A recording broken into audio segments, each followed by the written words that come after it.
Hola, buenos días de nuevo. Pasamos ahora a la segunda presentación y en esta ocasión voy a comentaros los resultados que se pueden obtener en un programa de PGTA con biopsia embrionaria y puntos claves para tener buenos resultados cuando realizamos estos estudios en nuestras pacientes. Para comenzar, pues introducir la idea de la importancia del análisis cromosómico en los embriones. Sabemos que la edad de la maternidad se está retrasando y que la fertilidad decrece drásticamente con el paso de los años a medida que avanza la edad de la mujer y tenemos una caída muy grande de la fertilidad a partir de los 35 años que sobre todo está condicionada por un incremento en los abortos. Esto sería en general con lo que serían gestaciones naturales. Este incremento en abortos viene determinado sobre todo por aneuploidías, porque la mayor parte de los abortos en mujeres después de los 35 años tienen una anomalía cromosómica. Así pues, las anomalías cromosómicas presentes, sobre todo de origen femenino en los óvulos, tienen un gran impacto en la fertilidad. Y en este gráfico de la derecha tenemos la representación del porcentaje de gestaciones aneuploides y como veis también aumenta muchísimo a partir de los 35 años. Esto nos da la base para pensar que si podemos analizar los cromosomas antes de transferir un embrión, podemos mejorar la posibilidad de que este embrión realmente implante y de que vaya adelante, de que no tenga un aborto y que dé lugar a un niño recién nacido sano. Y ojalá pudiéramos hacer esto por métodos no invasivos. Ahora podemos decir que ya lo tenemos, pues como os he presentado en la charla anterior, podemos analizar el medio de cultivo de forma no invasiva y tener resultados. Las metodologías que teníamos hasta ahora en los laboratorios para evaluar los embriones eran también no invasivas y se basaban en la morfología. Pero claro, la morfología sabemos que no nos permite identificar por sí misma si un embrión tiene una anomalía cromosómicamente o no. Embriones con alteraciones, como aquí en el caso inferior, tienen una morfología similar a embriones cromosómicamente normales. Luego, la morfología convencional no nos ayuda. Y el caso del time-lapse, que se han hecho muchos trabajos para intentar encontrar una correlación, pues bueno, podemos ver que cuando hay embriones que tienen múltiples aneuploidías, como podéis ver aquí en este perfil de secuenciación, que hay 1, 2, 3, 4, 5 cromosomas alterados, en estos casos los embriones tienen los parámetros de cinética más cortos, los tiempos más cortos, se dividen más rápido, pero se bloquean y muchas veces se bloquean antes de llegar al estadio de blastocisto. Esto quiere decir que sí, tendría un valor predictivo para estos embriones, pero como no llegan a blastocisto, tampoco nos ayuda mucho. Y este tipo de alteraciones está presente en un 5% de los embriones, es muy poquito. Las alteraciones más frecuentes y más peligrosas son los que llamamos aneuploidías únicas, como puede ser una trisomía 16 que da aborto o una trisomía 18 o 21 que tienen riesgo de recién nacidos vivos. Y cuando tenemos alteración para un solo cromosoma, los perfiles de cinética son muy similares a lo de los embriones normales. ¿Qué quiere decir esto? Que la morfocinética para las aneuploidías que son realmente relevantes no va a servirnos. Por lo cual, pues tenemos que seguir haciendo la biopsia de trofoectodermos si queremos estar al 100% seguros. ¿Y qué es importante tener en cuenta si queremos empezar a establecer un programa de PGTA, de diagnóstico cromosómico del embrión? Y una parte importante de lo que voy a decir también tiene bastante que ver con lo que sería importante para un diagnóstico no invasivo mediante el test EMBRACE, mediante el análisis del ADN libre. Tenemos que identificar los potenciales beneficios que puede tener para una paciente determinada. Con esto quiero decir, y veremos en las siguientes diapositivas, que una paciente joven va a tener una serie de beneficios con esta técnica, como por ejemplo reducir el tiempo para el embarazo. Una mujer con aborto de repetición va a tener un beneficio muy grande porque va a evitar los abortos. Mujeres de edad materna avanzada van a mejorar mucho sus resultados porque tienen más riesgo de aneuploidías y van a mejorar mucho la implantación. Una parte de ellas se quedarán sin transfer porque todos los embriones son anormales y el no transfer en estas pacientes lo que hace es evitarles los abortos o la posibilidad de tener una cromosomopatía. En el caso del laboratorio de fecundación in vitro, tenemos que tener en cuenta 3 aspectos muy, muy importantes. Lo primero sería más la parte clínica, evaluar por el clínico los 3 siguientes puntos del laboratorio de fecundación in vitro. Por supuesto, tener un laboratorio donde tengamos unas condiciones de cultivo idóneas, es decir, que tengamos unas buenas tasas de embriones que llegan a blastocisto, porque si no, estas técnicas no van a ser de utilidad, ya que necesitamos hacer biopsia de blastocisto. Lo primero es optimizar nuestro sistema de cultivo en el laboratorio. Como veréis, la mayor parte de los laboratorios en la actualidad están trabajando con transfer diferido, es decir, que hacen la biopsia, vitrifican los embriones y se transfieren en un siguiente ciclo. Por lo tanto, es muy importante tener un programa de vitrificación optimizado en el laboratorio. Como es obvio, en estos casos, la técnica de biopsia tiene que ser muy adecuada. Y aquí tenemos que tener en cuenta 3 aspectos muy, muy importantes. Obviamente, no hay que dañar al embrión, con lo cual no podemos realizar la biopsia de un número superior a 8 células. Nosotros solemos decir que entre 4 y 8 células estaría bien. Y aquí es verdad que es difícil de contar el número de células que obtenemos. En un blastocisto en día 5, obviamente 8 células son muchas células. En un blastocisto en día 5 que no esté muy expandido, pues tenemos que adaptar la aspiración a 3, 4 células. Si tenemos un blastocisto en día 6 o un blastocisto ya cavitado o expandido, con lo que sería el mismo volumen de aspiración, podemos tener 4, 6, 8 células. Y esto hay que adaptarlo muy bien, pero en cualquier caso no sobrepasar el número de 8 células. Pero por otro lado, tampoco es bueno realizar la aspiración de 1 o 2 células. Aquí ya no por el embrión, sino por la parte del análisis cromosómico. Al hacer la biopsia y utilizar el láser, en los puntos de contacto del láser con las células, alguna célula se puede lisar. Y es importante que las células que tengamos en el interior del tubo de PCR en el que vamos a hacer el diagnóstico estén lo más intactas posibles. Que por lo menos tengamos 2 o 3 células intactas, porque si no, si las células están lisadas o solo tenemos una célula intacta o una lisada, cuando realicemos el análisis genético, como veréis, podemos tener unos perfiles como muy ruidosos, como que el ADN empieza a degradarse. Y también es muy importante la parte del tubing, la parte de, una vez hemos hecho la biopsia, lavarla adecuadamente, colocarla en el tubo, ver muy bien que nuestra biopsia realmente está posicionada dentro del tubo de PCR, por eso recomendamos hacerlo bajo una lupa para realmente ver, visualizar que tenemos la biopsia dentro del medio en el tubo de cultivo. Nosotros recomendamos colocar, prerellenar el tubo de PCR con unos 2,5 mililitros de PBS y realizar la liberación de la biopsia, pues si tenéis stripper, con un capilar finito de unos 125, 127, para liberar la biopsia de trofectodermo y no liberar demasiado medio de cultivo. Es muy importante que el volumen no sea muy grande, porque si no también los resultados luego salen muchos más dispersos. Y esto sería la parte, sobre todo, del laboratorio de fecundación in vitro. Con respecto al análisis cromosómico, por nuestra parte, lo que corresponde a los laboratorios de referencia, pues tenemos que realizar un diagnóstico adecuado, tenemos que optimizar la manera en la que analizamos los datos de la secuenciación para que digamos que es anormal lo que realmente es anormal y no queremos sobrediagnosticar ni aneuploidías ni mosaicos, porque la idea es, cuando decimos que un embrión es anormal, que realmente no lo sea y no estar perdiendo embriones con potencial de implantación. Esta sería la parte pues, que nos correspondería a nosotros y en la que voy a pues, dedicar más parte de esta charla. Comenzamos por los principales beneficios que podemos pedirle al PGTA.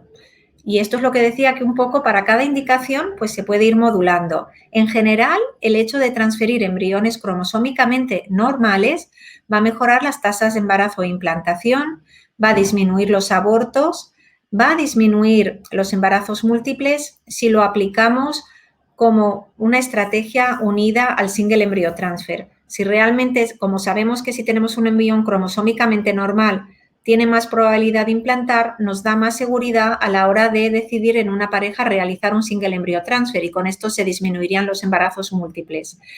Nos va a disminuir el tiempo al embarazo, ¿por qué? A la primera elegiremos el embrión con más probabilidades y esto hace también que se disminuya pues, el estrés de la pareja en el tratamiento. Y por último, puede llegar a mejorar el coste-eficiencia de nuestro tratamiento de fecundación in vitro, porque si la pareja tiene éxito en la primera transferencia, pues se ahorra posteriores ciclos y luego también, si no realizamos análisis cromosómico en un tipo de paciente, sobre todo de edad materna avanzada y aborto de repetición, vamos a tener una incidencia de abortos altos y el manejo del legrado y el posterior manejo clínico de esta pareja, pues también puede tener un coste económico que si no tienes un aborto, pues no se aprecia. Así que puede llegar a tener también una ventaja económica a pesar del coste del análisis cromosómico. Y vamos a empezar a ver resultados agrupados de metaanálisis publicados en el 2015. En estos metaanálisis recogieron trabajos ya en los que se analizaban los 24 cromosomas y en algunos casos se agruparon resultados de estudios prospectivos randomizados o también estudios observacionales. Y en ambos casos, cuando el outcome es la tasa de implantación evolutiva, en ambos casos, tanto de forma randomizada prospectiva como con estudios retrospectivos, se vio una mejora significativa. Con respecto a los abortos, se observó diferencias significativas, sobre todo en los estudios de cohortes retrospectivos. Con respecto al embarazo múltiple, se vio siempre, comparando con los trabajos en los que comparaban la tasa de múltiples, se veía reducida cuando se aplicaba el diagnóstico preimplantacional porque se ve asociado al single embryo transfer. Y nosotros lo que vimos en un trabajo realizado en colaboración con el IBI, utilizando técnica de Arrays en este trabajo, y aquí era todavía día 3, esto es trabajo antiguo, fue un estudio prospectivo randomizado que nos costó más de 5 años y comenzó en el 2010, lo hicimos en mujeres de edad materna avanzada con más de 38 años y lo que vimos que en aquellos momentos que hacíamos biopsia día 3, el time to pregnancy se reducía a la mitad cuando hacíamos PGTA, en la barrita azul claro. ¿Por qué reducíamos el número de transfers necesarios para tener un embarazo evolutivo a la mitad? Esto lo vimos en mujeres mayores que son las que tienen el mayor beneficio de lo que sería realizar una biopsia embrionaria. Y el time to pregnancy fue también reportado de manera retrospectiva por este estudio, un estudio muy grande recogiendo los datos de Australia, donde también vieron que el time to pregnancy en el grupo de PGTA se acortaba bastante. Han habido trabajos posteriores donde combinan el time to delivery y modelos para estimar la eficiencia del coste. El primer trabajo que tenemos aquí se publicó en el Fertility and Sterility por un grupo americano donde incluían pacientes de cualquier edad hasta 42 años y en el primer gráfico podéis ver en azul la parte que representa el PGTA y en rojo la parte que sería transfer sin análisis cromosómico y podéis ver cómo los tiempos fueron menores para cualquier número de embriones, para pacientes con 1, 2, 3, 4, hasta 12 embriones, siempre los tiempos fueron menores para conseguir un embarazo con el PGTA. Y con respecto a la diferencia en el coste o la ventaja de utilizar el PGTA, pues también podéis ver aquí como que la ventaja en el coste del PGTA con respecto a no hacer nada, se observaba a partir de 2 embriones. Si tenemos solo un embrión, el seleccionar el embrión no mejora el coste, pero si ya tenemos 2 o más embriones, si seleccionamos un embrión en base a que sea cromosómicamente anormal, puede llegar a mejorar lo que sería el coste, eficiencia del tratamiento. Estos son todo modelos. Y luego tenemos otro segundo trabajo también que se basa en los datos clínicos obtenidos por un grupo de un hospital de Milán. Aquí habían hecho la estratificación de las pacientes y tuvieron en cuenta pacientes que tenían menos y más de 35 años y vieron que realmente tenían mejores resultados en el coste en mujeres a partir de los 35 años y los mayores beneficios los vieron cuando además estas pacientes tenían 3 o más blastocistos. Es decir, que este equipo vio que el coste-eficiencia de hacer PGTA mejoraba en mujeres de más de 35 años y con más de 3 blastocistos. Si cogíamos mujeres más mayores, en el punto de corte entre 37 y 38 años, los resultados mejoraban a partir de 3 blastocistos y aquí la ventaja en el coste-eficiencia era mayor porque el coste se reducía a la mitad que un embriotransfer normal. Es decir, que es importante también valorar la utilidad del PGTA pues en función de la indicación y en función del número de embriones y en función de la edad. Bueno, pues esto es con respecto a lo que serían las indicaciones y el tipo de pacientes que tenemos. Con respecto a la tecnología que aplicamos, repito un poco la diapositiva de la primera presentación, la tecnología que estamos utilizando en la actualidad es NGS y existen diferentes plataformas comerciales en el mercado que se pueden utilizar. Las más conocidas son Illumina o Thermo Fisher. Nosotros trabajamos con Illumina en su momento y en este momento estamos trabajando con Thermo Fisher. Estas plataformas nos ayudan a realizar los protocolos de secuenciación y tienen también unos softwares que nos permiten analizar e interpretar los resultados de diferentes maneras. Pero lo que nosotros sí que valoramos como muy, muy importante es que los datos de secuenciación que obtenemos se ven representados en estos softwares comerciales, pero internamente debemos de validar la técnica y además por el tema del mosaicismo es súper importante realizar algoritmos propios y esa es la parte que nosotros pensamos que puede ayudar también a mejorar y a optimizar los resultados, porque con algoritmos propios podemos diagnosticar mejor el mosaicismo y no tener unas tasas muy altas de mosaicos que luego en parte puede que no sean mosaicos reales, sino que sean artefactuales. Y voy a dedicar unas diapositivas a explicar por qué es muy importante no sobrediagnosticar el mosaicismo y que pensemos lo que tiene sentido biológicamente. Y biológicamente tiene sentido tener una tasa de mosaicismo entre un 5 y un 10%, que esto es lo que están reportando en la actualidad la mayor parte de las clínicas y bueno, pues que en statements de la Sociedad, por ejemplo, Internacional de PGD, pues ha sido reportado. Al principio de utilizar la tecnología de Next Generation Sequencing, aparecieron trabajos con tasas de mosaicismo de hasta un 40%. Y aquí hay que tener en cuenta que en muchos casos se aplicaban con embriones lentos, embriones de mal pronóstico y que al principio los puntos de corte para decir que un embrión era mosaico se ponían en el 20%.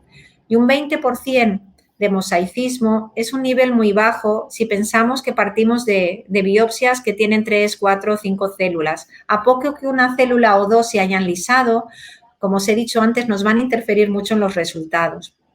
Y como veréis en las siguientes diapositivas, el punto de corte para diagnosticar mosaicismo con seguridad está en torno a un 30%. Del 30% para arriba podemos tener más fiabilidad en el diagnóstico del mosaicismo. Por debajo de un 30%, vamos a tener muchos falsos positivos si queremos informar con cualquier plataforma.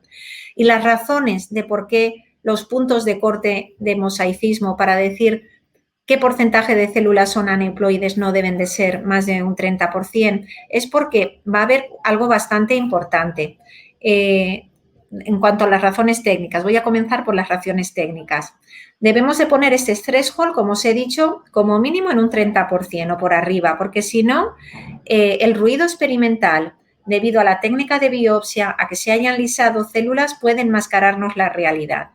Y aquí es muy importante valorar esto. Si ponemos un threshold adecuado, las tasas de mosaicismo tienen que estar entre un 5 y un 10% si aplicamos algoritmos apropiados. Pueden variar ligeramente por razones biológicas, por la edad de la madre, que no es que varíe la incidencia de mosaicismo. Nosotros hemos publicado recientemente un trabajo donde vemos que lo que es el número de embriones con mosaicismo no varía con la edad, pero en porcentaje disminuye un poco, porque con la edad lo que hay más son embriones con aneuploidías uniformes, porque vienen de origen del óvulo, de la meiosis, y el mosaicismo viene de la mitosis.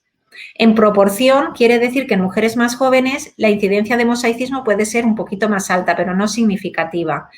Las condiciones del laboratorio de fecundación in vitro pues deben de ser muy controladas, porque sabemos que cambios en la temperatura, en la osmolaridad o incluso tratamientos hormonales muy agresivos pueden hacer, de alguna manera, alterar los microtúbulos y el uso mitótico que segrega, que separa los cromosomas en las divisiones celulares durante el desarrollo preimplantacional. Así que también es muy importante la estabilidad del laboratorio y un buen protocolo de estimulación. Y por otro lado, ha habido algún trabajo que ha sugerido que en el caso de espermatozoides de mala calidad o baja concentración espermática o de mala morfología, las primeras divisiones embrionarias, que son un poco guiadas por los centriolos del espermatozoide, pueden empezar a tener alteraciones y pueden haber más alteraciones mitóticas, un poco más de mosaicismo. Nosotros hemos visto una relación muy leve de la concentración de los espermatozoides con la incidencia de mosaicismo. A menor concentración de espermatozoides, ligero incremento de mosaicismo, y a menor edad de la paciente, mayor mosaicismo. Estos son los dos factores que nosotros hemos correlacionado más. Y bueno, ¿cómo trabajar para intentar diagnosticar el mosaicismo con la mayor seguridad posible, teniendo en cuenta la gran variabilidad que puede haber entre biopsias? Porque las biopsias, el número de células, la calidad de las células va a variar mucho dependiendo del tipo de embrión, del biopsiador. Entonces, tenemos que buscar protocolos robustos y por eso hay que realizar pues estos algoritmos, pues trabajando con muchos embriones, identificando adecuadamente en qué caso llamar a una oportunidad de trabajar con más de 200.000 biopsias al año en nuestros laboratorios de Igenomics, y podemos ir alimentando nuestras bases de datos con esta información y ver los resultados con la calidad de la secuenciación.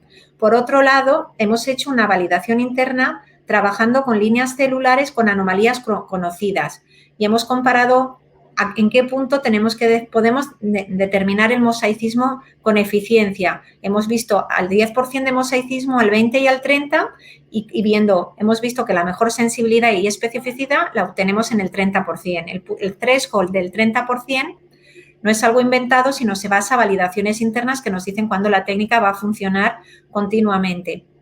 De tal manera que los datos funcionan cuando nosotros recibimos una muestra. La muestra se realiza el protocolo de NGS y a continuación estos datos pasan por nuestro algoritmo en un servidor de bioinformática, son analizados matemáticamente, se aplica el conocimiento acumulado de todos estos casos y obtenemos un diagnóstico semiautomático que nos identifica qué embrión y qué cromosoma es cromosómicamente normal o no. Siempre miramos un experto los resultados que nos ofrece, pues la visualización de los cromosomas, como habéis visto con anterioridad, y con esto emitimos un informe. Y con esto pensamos que se mejoran mucho los resultados. Porque si diagnosticamos solo con respecto a la parte visual y no tenemos elementos de soporte matemáticos y bioinformáticos, pues podemos estar cometiendo errores. ¿Por qué? Pues como os he dicho, la calidad de la secuenciación va a depender de muchas variables externas, biológicas, de cómo se ha hecho la biopsia, si el ADN está degradado o no. Aquí, como veis en la primera imagen, pues es un perfil de secuenciación, es XY con una X y una Y y dos copias para el resto de cromosomas, excepto para este cromosoma de aquí.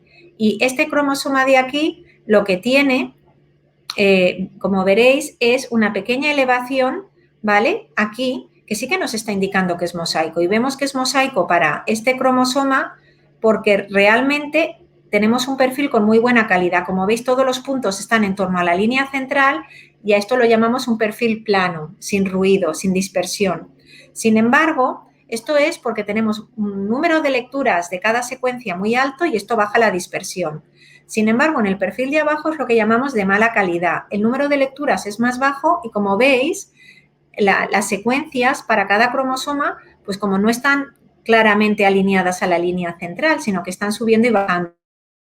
Que hay muchas subidas y bajadas y el software comercial nos está diciendo que este embrión es alterado, que es un mosaico, pero como veis, esto podría ser este cromosoma como el cromosoma 1. Esto nos está indicando ruido experimental.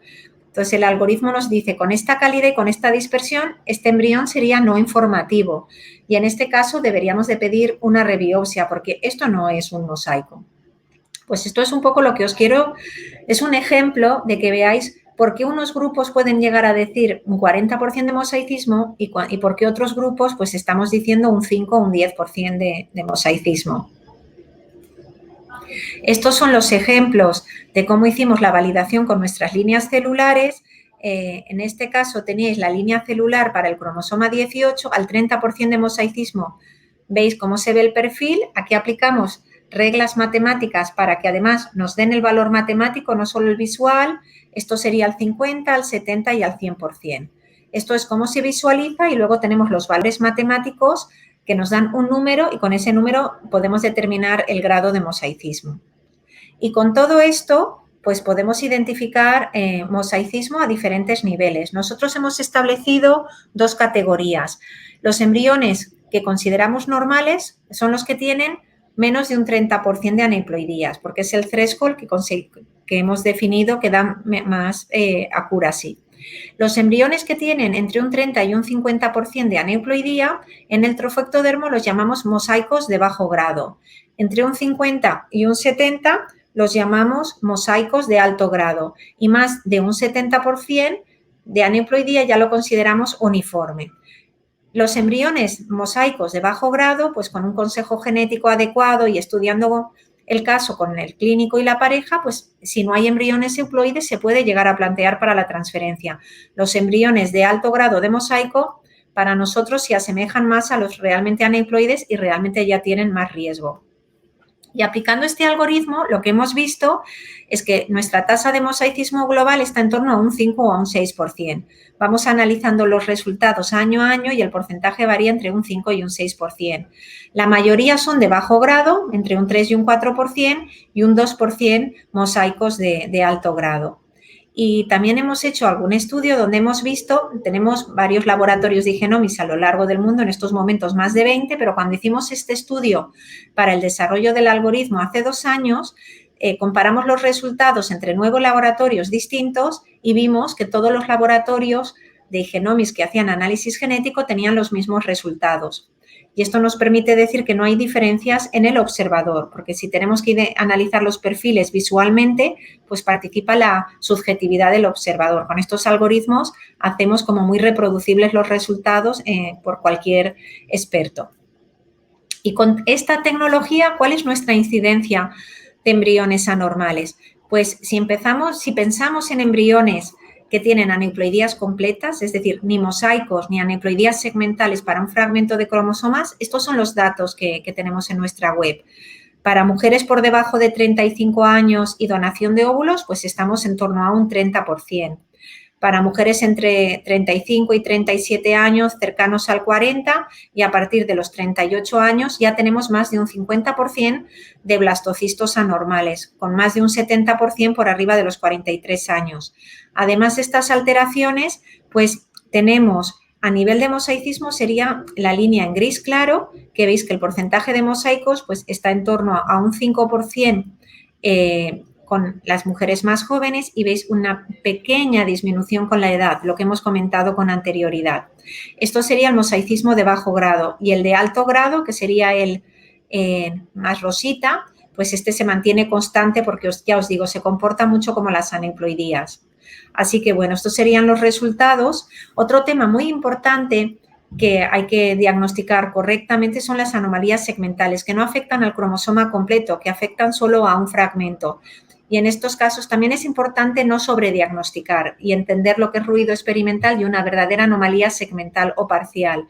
Entonces, aplicando la tecnología correcta y validando con líneas celulares con pequeñas alteraciones segmentales, podemos ajustar nuestra herramienta diagnóstica y nosotros veis como embriones que solo tienen anomalías segmentales, pues el porcentaje es muy bajito y es inferior al 10%. Y esto sería a nivel de cromosomas los resultados que tenemos. A nivel de cómo afecta utilizar este tipo de algoritmos en los embriones, pues hemos comparado los resultados y podemos ver los resultados que tenemos utilizando nuestro algoritmo, pero también podemos ver los resultados que se tienen en el registro de la Sociedad Americana de Reproducción Asistida. Esta primera representación de aquí son los resultados globales que se han obtenido en el último registro publicado del año 2016 con y sin PGTA. Entonces, con PGTA perdón, sí, con PGTA, que sería la barra azul, veis como las tasas de implantación son más altas que los casos sin PGTA, que aparecen aquí en salmón, y que estas diferencias son sobre todo más elevadas en mujeres a partir de los 38 años. Con respecto a las tasas de aborto, veis también que la ventaja del PGTA se ve sobre todo a partir de los 38 años, y lo mismo con las tasas de delivery, que realmente empiezan a verse diferencias desde el principio, también desde mujeres jóvenes, pero diferencias más marcadas a partir de los 38 años. Ya os digo, estos son datos globales del registro de la Sociedad Americana, y ahora sí que la diapositiva para que veáis la diferencia que podéis tener de utilizar una buena herramienta de diagnóstico y de un buen algoritmo comparado pues con utilizar pues los sistemas comerciales que hay. Esto es un abstract que se presentó en la Sociedad Americana en el 2018 y otro del PGDIS en el 2019, donde un laboratorio de fecundación in vitro americano comparaba los resultados entre un laboratorio de referencia de diagnóstico e iGenomics. Habían trabajado en paralelo con dos laboratorios de diagnósticos, enviando las biopsias a dos. Entonces, vieron que el porcentaje de embriones euploides, es decir, que no eran ni mosaicos ni anormales, pues en iGenomics, que sería la barra azul, el porcentaje era en mujeres jóvenes de un 55% frente a un 36% del otro laboratorio y de un 32% frente a un 18% en las más mayores. Y esto es básicamente por la forma de diagnosticar que os he comentado. La tasa de embriones no informativos fue más alta en el laboratorio 1 que en el nuestro. Nosotros, nuestra tasa de embriones sin diagnóstico, pues consideramos que es la adecuada si está en torno a un 2 o un 3%. Para tener una tasa de informatividad alta, superior al 96-97%, tenemos que validar antes a los laboratorios con PGTA, como hacemos también para el no invasivo que os he comentado. Entonces, también es muy, muy importante que cuando trabajéis con un laboratorio de genética, previamente se valide, se realicen una serie de biopsias, se vea que la técnica de biopsia es adecuada, que el buffer es adecuado, que el tubing es adecuado, porque con esto se optimizan los resultados. Tener más de un 3%, 4% de no informatividad requiere siempre una revisión del protocolo de fecundación in vitro, de cómo se hace la biopsia y cómo se hace el tubing. También esto es muy importante. Y luego la última diapositiva es para que veáis cómo la gran diferencia en el porcentaje de embriones euploides viene por cómo se reporta el mosaicismo, porque os podéis imaginar, el mosaicismo está en la zona gris. Un embrión muy, muy anormal se diagnostica bien en casi todos los laboratorios y claramente normal también, pero la zona gris entre medio, los mosaicos, es donde realmente hay que afinar mucho nuestra herramienta de diagnóstico. Y aquí es donde el laboratorio 1 tenía un 17% de mosaicos y nosotros un 4,9%. Y esto tiene muchas ventajas, porque a más embriones diagnosticados como normales, tenéis más probabilidad de hacer transferencias y pueden mejorar las tasas acumuladas de resultados. Y bueno, para acabar, un poco de discusión de qué hacer con los embriones mosaicos, que es el tema que también en el campo del PGTA. Hay muchos estudios publicados, se publican continuamente, pues yo he seleccionado este porque me parece que es un trabajo interesante donde compara los resultados de ongoing pregnancy rate con transfer cuando el embrión es euploide y cuando es mosaico. Y como veis, cuando es claramente euploide, la tasa de embarazo evolutivo por transfer que tienen es del 85%, y cuando son mosaicos del 37%, y luego en este trabajo hacen también una separación entre mosaicos de alto grado y de bajo grado. Aquí ponen de bajo grado entre un 20 y un 40%, y aquí tienen una probabilidad de embarazo del 50%, y con más de un 40% de mosaicos ya baja la tasa de embarazo al 37%, comparado con el 85% de transferir un embrión euploide. Es decir, que los embriones mosaico tienen una probabilidad de implantar, sí, pero que es bastante más baja que la de un embrión cromosómicamente normal, sobre todo a partir de un 40% de mosaicismo. En los niveles muy bajos, pues un 20% de mosaicismo puede tener una tasa de implantación alta, porque probablemente no sea un embrión mosaico, probablemente sea un artefacto, por lo que os he dicho. Son valores muy bajos y si la biopsia no es perfecta y con un número de células grande, este porcentaje no es fiable. Y bueno, tenemos embriones mosaico, pero ¿hay algunos cromosomas que tienen más riesgo o no? Pues de aquí no tenemos mucho publicado. Siempre se dice que a la hora de transferir un embrión mosaico, pensar antes en transferir un embrión mosaico para una única aneuploidía. ¿Pero para qué cromosomas? Pues bueno, hay casos que sabemos que hay cromosomas muy relacionados con el riesgo de tener descendencia con cromosomopatías como el 13, 18 y 21 o con abortos como el cromosoma 16 o el Turner. Y luego tenemos estos casos, no se recomendaría la transferencia de un embrión mosaico para estos cromosomas. Tenemos otros casos donde realmente no hay aneuploidías viables, pero que sí que pueden tener afectación fetal o aborto, que son los colores amarillos o verdes, y para estos cromosomas, el 20, la trisomía X, 6, 9, 15, pues realmente pensamos que hay un riesgo moderado para la descendencia o para el embarazo si se tiene una aneuploidía confinada a placenta. Y aquí, pues bueno, se puede hablar, pero siempre después de haber realizado consejo genético.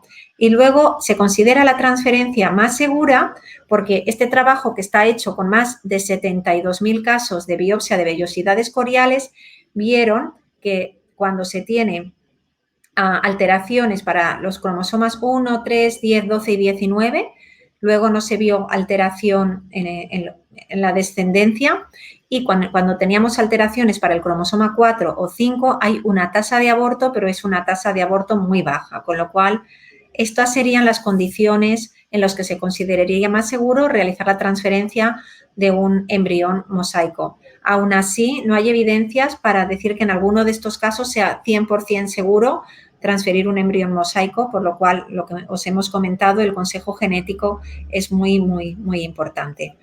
Con lo cual, si se trabaja con PGTA, hay dos opciones a la hora de recibir resultados de los laboratorios de referencia. Algunas clínicas de fecundación in vitro no queréis informar de mosaicismo y solo queréis informar de embriones normales o anormales. En este caso es más sencillo. Ponemos el punto de corte en el 30%, todos los embriones por debajo del 30% son normales y por arriba del 30% de aneuploidías, anormales. Pero si queréis tener una información más detallada y saber qué embriones son mosaicos de bajo grado o de alto grado, pues es muy importante que antes de empezar el tratamiento expliquéis a la pareja todas las posibilidades que puede tener, la incidencia de mosaicismo, el riesgo que puede haber de falsos positivos por las razones biológicas y los aspectos técnicos, que si hay que transferir un embrión mosaico en ausencia siempre de embriones normales, que hay poca experiencia para dar un consejo genético pues con mucha información, y que los riesgos de transferir un embrión mosaico son disminución de la implantación, mayor riesgo de aborto y de cromosomopatías en la descendencia. Y siempre hay que decir, hay que considerar o plantear que ante el único diagnóstico de embriones anormales o mosaicos, se puede decidir transferir un embrión mosaico, el de mejor pronóstico, pero otra posibilidad es repetir el ciclo de fecundación in vitro, porque ya hay algún trabajo que dice que si comparamos transferir un mosaico de un primer ciclo con un embrión euploide de un segundo ciclo, que va mejor repetir el segundo ciclo, con el riesgo de que en el segundo ciclo pues que tampoco haya ningún embrión cromosómicamente normal. Esto sería plantear todo el escenario a la pareja antes de realizarse el ciclo de PGTA, y luego después del ciclo de PGTA, pues siempre que se transfiera un mosaico hay que recomendar un seguimiento del embarazo y se recomienda amniocentesis, no biopsia de vellosidad corial o prenatal no invasivo, porque aquí no vamos a poder identificar mosaicos bien. Si hay un aborto, analizar el aborto para entender por qué se ha producido y si el aborto tenía la anomalía cromosómica, y todos los estudios prospectivos que se están haciendo de transferencia de mosaicos, pues se pide realizar cariotipo en el recién nacido si no se ha realizado la amniocentesis. Y bueno, esto sería un poco lo que os quería comentar de cómo tener buenos resultados en el laboratorio de fecundación in vitro, y quería acabar agradeciendo de nuevo vuestra atención y aquí agradeciendo a todos nuestros laboratorios de Igenomix, que son los que, pues bueno, trabajamos como veis, en todas partes y bastante en Latinoamérica, y bueno, pues que los resultados son el conjunto del trabajo de un grupo grande de colaboradores y de compañeros. Muchas gracias.